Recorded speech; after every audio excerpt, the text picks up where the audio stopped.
Telugu Desam social media అలాగే తెలుగుదేశం పార్టీకి సంబంధించినటువంటి హ్యాండిల్స్ ఇవన్నీ కూడా ఏదైనా బట్టగాల్సి మీదేస్తే అవతల వాళ్ళు తుడుచుకుంటారులే అనే చందాన పోతున్నది. ఇది కరెక్ట్ పద్ధతి కాదు.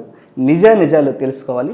ఎప్పుడూ నా దగ్గర నుంచి రిలీవ్ అయ్యి పోలీస్ డిపార్ట్మెంట్లో ఏఆర్ కానిస్టేబుల్గా విధులు నిర్వహిస్తున్నటువంటి గుణశేఖర్ అనే అతను నాకు సంబంధించిన వ్యక్తి కాదు. మీ పోలీసుకు సంబంధించినటువంటి మీ పోలీస్ స్టేషన్లో ఇప్పుడు ప్రజెంటు ఏఆర్ కానిస్టేబుల్గా విధులు నిర్వర్తిస్తున్నటువంటి వ్యక్తి. వాడు ఏం జరిగినా మీరు చూసుకోవాల్సినటువంటిది. ఎప్పుడో నా గన్మెన్గా చేసి వెళ్ళిపోయిన వ్యక్తి నా దగ్గర నుంచి ఎప్పుడో వెళ్ళిపోయి రిలీవ్ అయిపోయి పోలీసు డిపార్ట్మెంట్లో ఏఆర్ కానిస్టేబుల్గా పనిచేస్తున్నటువంటి వ్యక్తి ఎప్పుడో నా దగ్గర నుంచి రిలీవ్ అయ్యి ప్రజెంటు తిరుపతి ఏఆర్ పరిధిలో కానిస్టేబుల్గా విధులు నిర్వర్తించినటువంటి వ్యక్తి.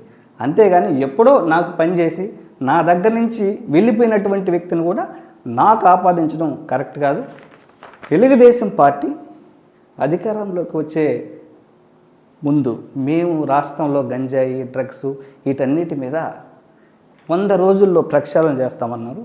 మీ పోలీస్ వ్యవస్థే ఈ పనులు చేస్తుంటే దాన్ని ఎంక్వైరీ చేసి దాని వెనక ఎవరు ఉన్నారు పట్టుకొని శిక్షించాల్సింది పోయి మీ పోలీస్ వైఫల్యాన్ని మాకు వైఎస్ఆర్ కాంగ్రెస్ పార్టీకి అలాగే నాకు పోయాలంటే అది కరెక్ట్ కాదు.